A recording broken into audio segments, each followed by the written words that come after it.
ఘనంగా మాజీ మంత్రి చర్లకోల లక్ష్మారెడ్డి జన్మదిన వేడుకలు. నియోజకవర్గ నలుమూలల నుంచి భారీగా తరలి వచ్చిన అభిమానులు. 22 ఏళ్లుగా నిర్విఘ్నంగా రక్తదాన శిబిరాలు. రాజకీయాలకు అతీతంగా ప్రజాసేవలో ముందంజ వేస్తున్న లక్ష్మారెడ్డి. జడ్చర్ల మాజీ శాసనసభ్యుడు, మాజీ మంత్రి చర్లకోల లక్ష్మారెడ్డి జన్మదిన వేడుకలు జడ్చర్ల నియోజకవర్గంలో అట్టహాసంగా నిర్వహించారు. బాలనగర్ మండలం నుంచి ప్రారంభమైన వేడుకలు జడ్చర్ల మున్సిపాలిటీ పరిధిలోని ప్రేమరంగ గార్డెన్ వరకు అంగరంగ వైభవంగా కొనసాగాయి. ఈ సందర్భంగా నియోజకవర్గ నలుమూలల నుంచి పెద్ద సంఖ్యలో అభిమానులు, కార్యకర్తలు, నాయకులు తరలివచ్చి తన అభిమాన నాయకుడికి జన్మదిన శుభాకాంక్షలు తెలిపారు. ప్రతి గల్లీ వద్ద కేక్ కటింగ్లు, గజమాలలతో ఘనంగా సన్మానాలు నిర్వహిస్తూ లక్ష్మారెడ్డిపై తమ అభిమానాన్ని చాటుకున్నారు కార్యకర్తలు. రాష్ట్ర రాజకీయాల్లోనే కాదు, సామాజిక సేవలను తనకంటూ ప్రత్యేక గుర్తింపు సంపాదించుకున్న నాయకుడు లక్ష్మారెడ్డి అని పలువురు పేర్కొన్నారు. ఏ కార్యకర్తకు, ఏ అభిమానికి కష్టం వచ్చినా నేనున్నాను అంటూ ముందుకొచ్చి సహాయం చేయడం ఆయన ప్రత్యేకంగా నిలిచిందన్నారు. రాజకీయాలకు అతీతంగా ప్రజలకు ఏ విధంగా అయినా సహాయ సహకారాలు అందించడమే తన లక్ష్యంగా లక్ష్మారెడ్డి పనిచేస్తున్నారని అభిమానులు కొనియాడారు. తెలంగాణ ఉద్యమ సమయంలో మొట్టమొదటగా రాజీనామా చేసిన నాయకుల్లో లక్ష్మారెడ్డి ముందుంటారు అని పలువురు గుర్తు చేశారు. ఉద్యమ కాలం నుంచి ప్రజల పక్షాన నిలబడి పోరాటం చేసిన నాయకుడిగా ఆయనకు ప్రత్యేక గుర్తింపు ఉందన్నారు. ప్రత్యేకంగా చెప్పుకోవాల్సిన అంశం ఏమిటంటే, గత 22 సంవత్సరాలుగా నిర్విఘ్నంగా రక్తదాన శిబిరాన్ని నిర్వహిస్తూ అనేక ప్రాణాలు కాపాడడంలో కీలక పాత్ర పోషిస్తున్న నాయకుడు లక్ష్మారెడ్డి. స్వయంగా డాక్టర్ అయిన ఆయనకు ఒక ఆపరేషన్కు ఎంత రక్తం అవసరమవుతుందో తెలిసిన వ్యక్తి కావడంతో రక్తదానం ప్రాధాన్యతను గురించి ముందుగానే గుర్తించి ఈ సేవను ప్రారంభించారు. తను రక్తదానం చేయడమే కాకుండా తన పార్టీ కార్యకర్తలకు, అభిమానులకు, నాయకులతో కలిసి వేలాది మందితో రక్తదానం చేసేలా ప్రోత్సహించారు. రాజకీయంగా, ప్రజాసేవలోనే కాదు, ప్రాణదానంలోనూ డాక్టర్గా లక్ష్మారెడ్డి విజయం సాధించారని పలువురు అభిప్రాయపడ్డారు.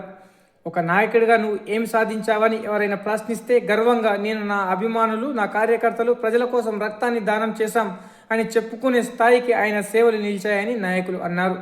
ఈ సందర్భంగా పలువురు వ్యక్తులు మాట్లాడుతూ ఇలాంటి సేవా దృక్పథం ఉన్న నాయకులు రాజకీయాల్లో మరింత మంది ముందుకు రావాలని ఆకాంక్షించారు. చర్లకోల లక్ష్మారెడ్డి ఇలాంటి జన్మదినాలు మరెన్నో జరుపుకోవాలని, ఇలాంటి రక్తదాన శిబిరాలను మరెన్నో నిర్వహించి ప్రాణదాతగా నిలవాలని జేసీఎల్ న్యూస్ టీవీ ప్రత్యేకంగా ఆకాంక్షించింది.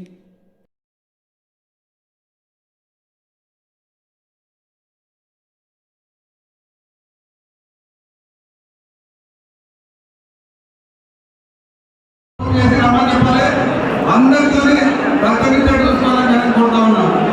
మనం 21 సంవత్సరం పెద్ద ఎత్తున మీరు అందరూ సహకరించడం వల్ల ఎన్నో అవార్డు వస్తున్నాయి. గవర్నర్ దగ్గర కూడా అవార్డు తీసుకోవడం జరిగింది. కానీ 21 సంవత్సరం ఎక్కడ నాకు ఎంత కానీ ఇంకా కంటిన్యూగా ప్రతి సంవత్సరం ఎక్కడ కూడా జరగాలి రక్తదానం అనేది. మరి మనం ప్రమాణంగా చేస్తా ఉన్నాం. ఇక్కడ చూసి చాలా మంది కనిపిస్తున్నాం కానీ ఇంకా అంతకంటే ఇంకా ఎక్కువ కాలేదు. మరి 2000 దాటియాలి. ప్రతి ఒక్కరు రక్తగా మరోసారి పని చేస్తూ ఇంత పెద్ద అందరూ తరలి వచ్చి మరి నాకు శుభాకాంక్షలు తెలియజేసినందుకు వీళ్ళందరూ రక్తం ఇచ్చిన వాళ్ళకు ముఖ్యంగా డబ్బు ధన్యవాదాలు. ఇచ్చే వాళ్ళకు కూడా, ఇస్తున్న వాళ్ళకి అందరికీ మనకు అందరూ ధన్యవాదాలు తెలుస్తాం. తప్పకుండా అందరూ కూడా ఎవరిని కొద్దిగా తప్పించుకొని పోదు కాదు. ఈసారి ఖచ్చితంగా లిస్టు తయారు చేస్తాం. ప్రతి గ్రామానికి ఇస్తాం. ప్రతి గ్రామంలో సొసైటీ పిల్లలు ఉంటారు, ప్రతి సొసైటీ పిల్లలు ఉంటారు. కాబట్టి మరి ఎవరు ఎవరు లెక్కించారు. పోయిన సంవత్సరం బాలనగర్ మండలి పిట్టలో ఘనంగా దాదాపు 60 మంది ఇచ్చారు. ఈసారి 105 మంది లిస్ట్ ఇచ్చారా? ఎంతమంది ఇచ్చారా? మరి ఏ గ్రామంలో ఎక్కించారో ఇస్తున్నారు. కాబట్టి దయచేసి మీరందరూ కూడా రక్తదానం చేయవలసిందిగా, మీరందరూ ప్రాణదానం కావాల్సిందిగా ఎందుకు మనం చేస్తూ అందరికీ కూడా మా నాయకులు భోజనం కనిపించడం జరిగింది. అందరికీ ఎంతమంది వచ్చి అందరికీ ఎక్కువ భోజనాలు ఉన్నాయి. రక్తదానం చేసి అందరూ భోజనాలు స్వీకరించి కోరుకుంటూ అందరికీ ధన్యవాదాలు. జై తెలంగాణ. తర్వాత కొత్త లిస్ట్ ఉంటుంది. ఏ గ్రామంలో ఏ వార్డులో ఎవరెవరు ఇచ్చిందని కూడా లిస్టు తయారు చేసి మీ గ్రామాల్లో చెప్పడం జరుగుతుంది. దయచేసి మీరు అందరూ అర్థం చేసుకోవాలి. ఇది ఒక మహత్తర కార్యక్రమం. ఏదైనా జన్మదినాన్ని ఘనంగా జరుపుకోవాలంటే ఘనంగా రక్తదానం చేయడం అనేది. ఎంత పెద్ద ఎత్తున పెద్ద మొత్తంలో రక్తదానం ఇస్తే అంతే మీరు శుభాకాంక్షలు చెప్పాడు. కాబట్టి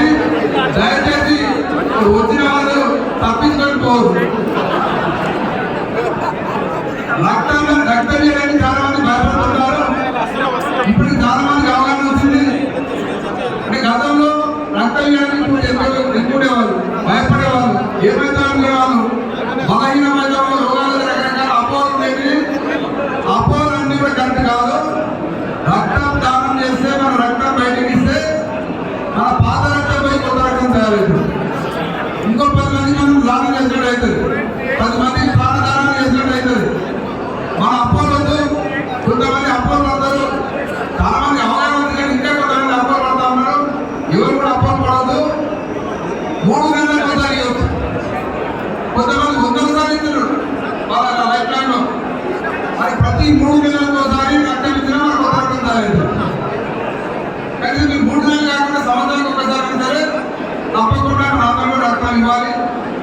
రక్తం ఇస్తే మరొకసారి మేము తెలియజేసేంటంటే మన రక్తం బయటికి పోతే కొత్త రక్తం తయారవుతుంది.